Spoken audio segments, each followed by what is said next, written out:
Durante los últimos 10 años de su vida profesional, Caleb se enfocó en desmentir diversos hechos bíblicos a base de pruebas respaldadas por la comunidad científica. Si bien sus logros le habían hecho merecedor de diversas distinciones y de una abrupta fama en diversos países, también había generado un rechazo en la comunidad religiosa, principalmente en la comunidad católica de Sudamérica. Sin embargo, ello no le generaba ninguna clase de preocupación ni angustia a Caleb, quien, muy por el contrario, se encontraba trabajando en demostrar científicamente un hecho que, al parecer de muchos, sonaría irrisorio. Caleb estaba a punto de probar que la resurrección de Jesucristo no implicó ninguna clase de milagro o intervención de la divina providencia. Muy por el contrario, su mejor amigo Ernesto, quien era un profeso católico, consideraba que dicha idea no solo era imposible de realizar, sino que sería la gota que derramaría el vaso de la paciencia de la comunidad católica, lo cual solo le traería más problemas a Caleb y a su familia, quienes eran frecuentemente acosados por las atrevidas acciones ejercidas por Caleb. La teoría de Caleb era de lo más extraordinaria, a tal punto que muchos miembros de la comunidad científica le retiraron su apoyo públicamente, llamándolo desquiciado y aludiendo que la teoría que proponía era reflejo de su estado mental a causa de los diversos ataques y acoso promovidos por la sociedad católica. Así pues, la teoría de Caleb implicaba que la presunta resurrección de Jesucristo era algo que cualquier persona podía lograr, y como prueba de ello, él mismo sería el sujeto de prueba. Si bien ningún profesional quería participar en demostrar la efectividad de la teoría de Caleb, este último convenció a su mejor amigo Ernesto de apoyarlo en este último acto de sacrilegio. Las indicaciones que Caleb le dijo a Ernesto fueron las siguientes. Amigo mío, el lunes de la próxima semana recibirás la noticia de mi suicidio. Muchos pensarán que tomé una fatídica decisión por las últimas controversias a las que me he encontrado expuesto. Sin embargo, debes permanecer tranquilo porque eso es parte de mi plan. Necesito que vayas a mi velatorio y a mi entierro, muéstrate dolido y bríndale el pésame a mi familia, nadie más que tú será consciente de lo que pasará después, ya que, al pasar exactamente 3 días desde la hora de mi deceso, debes ir a mi tumba, desenterrar mi ataúd y abrirlo. Te prometo que estaré ahí, vivo, y con una gran sonrisa en mi rostro, una sonrisa victoriosa que supondrá la caída de la religión cristiana. Ernesto pensaba que todo era un mal chiste o en el peor de los casos, que su amigo se había vuelto completamente loco a causa del exceso de trabajo. Sin embargo, y aún incrédulo por la extraña petición de su amigo, Ernesto aceptó la tarea encomendada por Caleb. Pasaron los días y Ernesto ya casi había olvidado la conversación que había tenido con Caleb, quien no se había comunicado con Ernesto durante esos días. Sin embargo, al llegar el lunes, el día indicado por Caleb, Ernesto recibió la fatídica noticia. Su mejor amigo había fallecido a causa de un suicidio.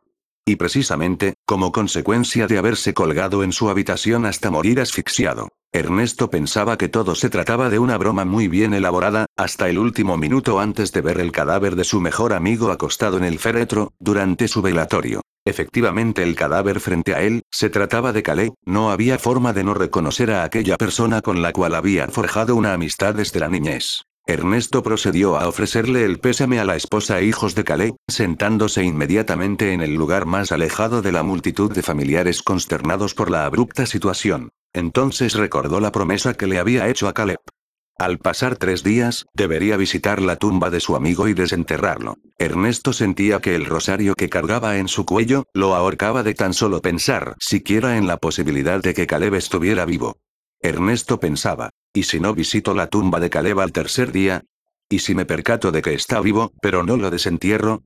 El conflicto interno de Ernesto se resumía en una contraposición de lo que representaba una amistad de más de 30 años con una religión profesada durante más de 30 años. Las experiencias de una buena amistad durante toda su vida y las expectativas de una vida en un plano superior se confrontaban en la mente de Ernesto. Esa misma noche, Ernesto tuvo un insólito sueño. En él, se encontraba parado frente a una cruz, en la cual se encontraba crucificado su amigo Caleb. Al lado de Ernesto, se encontraba Jesucristo, quien portaba una lanza romana con ambas manos. Ante la atónita mirada de Ernesto, Jesucristo clavó la lanza romana en el corazón de Caleb, mientras éste gritaba de una manera tan desgarradora, que el fuerte ruido ensordeció a su mejor amigo, quien se despertó exaltado en medio de la madrugada. Finalmente, pasaron los 3 días desde la muerte de Caleb. Los pensamientos de Ernesto durante esos días habían evitado ahondar profundamente en la muerte de su amigo. Sin embargo, Ernesto era consciente de la promesa que le había hecho antes de su presunto suicidio. Ernesto creía fervientemente en la vida después de la muerte, una creencia propia de diversas religiones tales como la cristiana, y consideraba razonable la inmortalidad del alma de todas las personas, como la de su mejor amigo. En caso Caleb se encuentre en un plano astral desde el cual pueda ver a Ernesto, le apenaría saber que éste no cumplió con su promesa. Ese pensamiento fue el motor que impulsó a Ernesto a visitar esa misma noche la tumba de Caleb. El cementerio Jardines de la Paz tenía un acceso oculto y poco protegido por la ubicación en la que se encontraba, una zona completamente segura y con poco movimiento nocturno.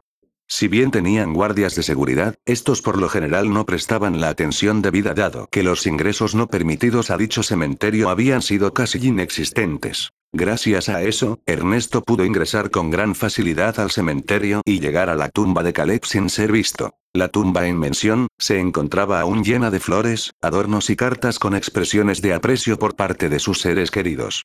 Ernesto movió con mucho cuidado las muestras de cariño ofrecidas en memoria de su amigo y, con la ayuda de una pala, procedió a remover grandes pedazos de tierra con el fin de exhumar el cadáver de Caleb.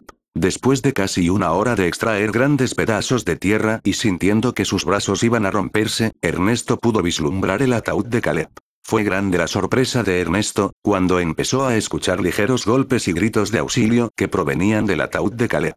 Inmediatamente, Ernesto procedió a forzar la cerradura del ataúd hasta escuchar cómo ésta se rompía. No fue necesario que Ernesto abriese la tapa del ataúd, ya que ésta salió disparada apenas la cerradura fue destruida. Entonces se pudo ver a un jadeante Caleb, completamente pálido en rostro y tembloroso de cuerpo, tomar una bocanada de aire fresco mientras se sentaba en el féretro y asomaba la parte superior de su cuerpo por encima de la tapa del ataúd. Ernesto se encontraba completamente perplejo. Había demostrado su mejor amigo, que la religión que profesaba y la resurrección de Jesucristo no eran más que patrañas y exageraciones de hechos humanamente posibles. Ernesto preguntó una y otra vez si la persona jadeante se trataba de Caleb, ya que, a esas alturas, el incrédulo hombre consideraba posible que hasta un fantasma se haya apropiado del cuerpo de su mejor amigo. Por su parte, Caleb se encontraba aún tomando grandes bocanadas de aire como si hubiese estado sin respirar durante mucho tiempo. Finalmente, Caleb dirigió su decaída mirada a Ernesto y le dijo: «Sí, soy yo». Una mezcla de emociones empezó a brotar de Ernesto, quien, aún incrédulo por lo que sus ojos veían, le preguntó a Caleb si había cumplido con su propósito. Caleb miraba a todos lados, tenía una expresión marcada por el terror la cual se rompió de inmediato al escuchar el ruido del viento chocar con los árboles de la cercanía. Caleb tomó con fuerza los brazos de su amigo, y mirándolo fijamente le dijo: «Tenías razón, Ernesto, Dios existe y su Hijo Jesús gobierna a su lado en el reino de los cielos, pero este último no es tan piadoso como el hombre descrito en la Biblia que tanto veneras», exclamó Caleb. Al morir, desperté ante la presencia de Dios y de Jesús. El primero de ellos se encontraba revestido de túnicas que parecían grandes hojas de manuscritos, los cuales parecían contener escrituras de un idioma irreconocible cuyas letras cambiaban constantemente. Dios tenía el aspecto de un hombre al cual no le podía presumir una edad, dado que su piel estaba revestida con un material que impedía ver alguna arruga, facción o incluso la tonalidad de su propia piel.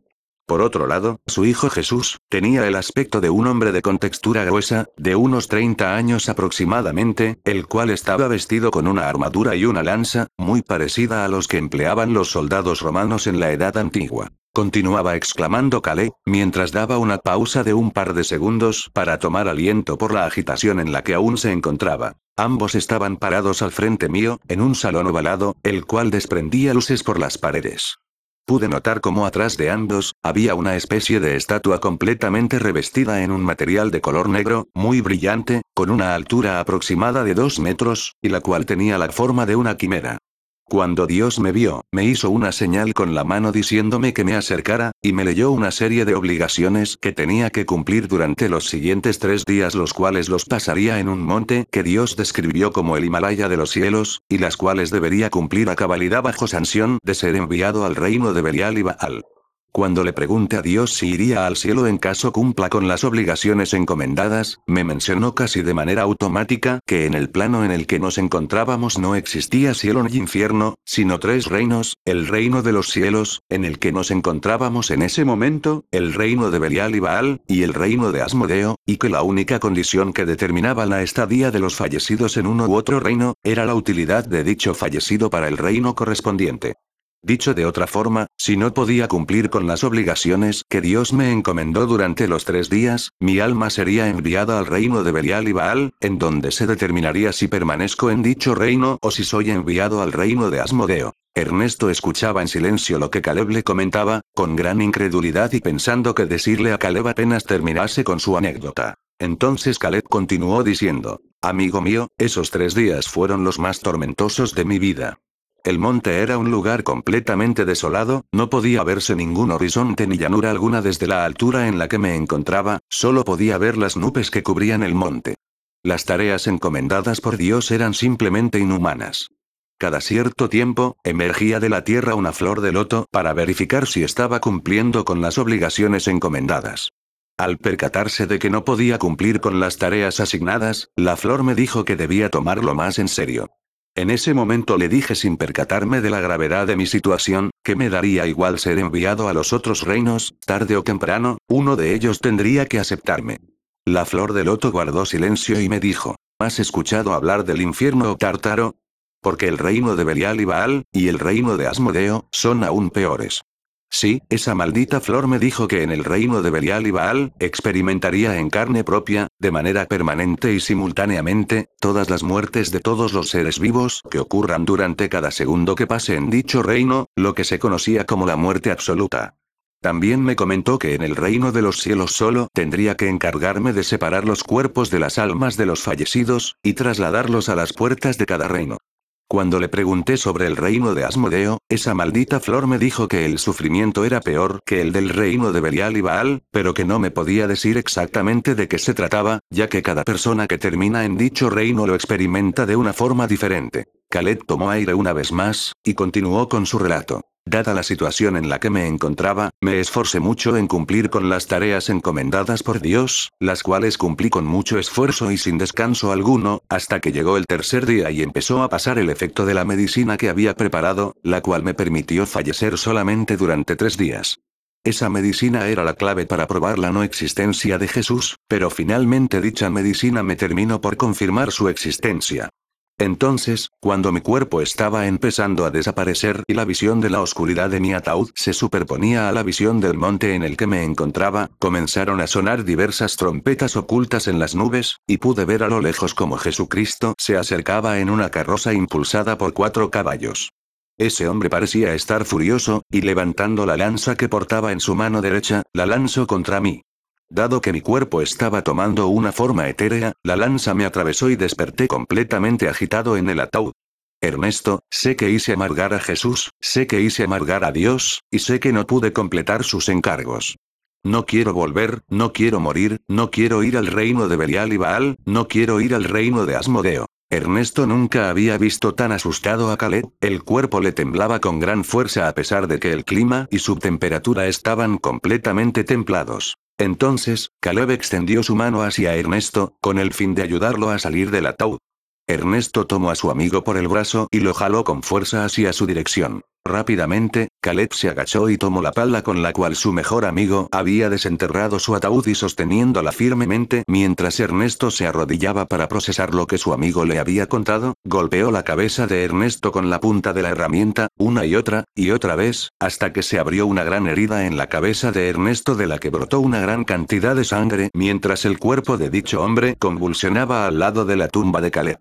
Caleb no perdió tiempo y metió el cuerpo de su mejor amigo en su ataúd, para luego colocarse él adentro y cerrar la tapa del cajón. Después de unos minutos, Caleb despertó en una celda la cual estaba elaborada a base de huesos de seres humanos y de otros seres vivos. La celda no tenía entrada y se encontraba en un lugar completamente cerrado, cuya única fuente de luz venía de arriba, como si se tratase de un pozo profundo. Al lado de Caleb, se encontraba el cuerpo de su amigo Ernesto. Entonces, los huesos de la celda en la que se encontraba se movieron hasta formar una puerta por la cual entraron dos sujetos. El primero de ellos tenía el cuerpo de un hombre adulto, vestido con una túnica negra en la cual se podían ver una cantidad incontable de pequeños ojos que pestañeaban y se movían de distintas formas. Todos los ojos eran iguales e inconfundiblemente eran ojos de reptiles.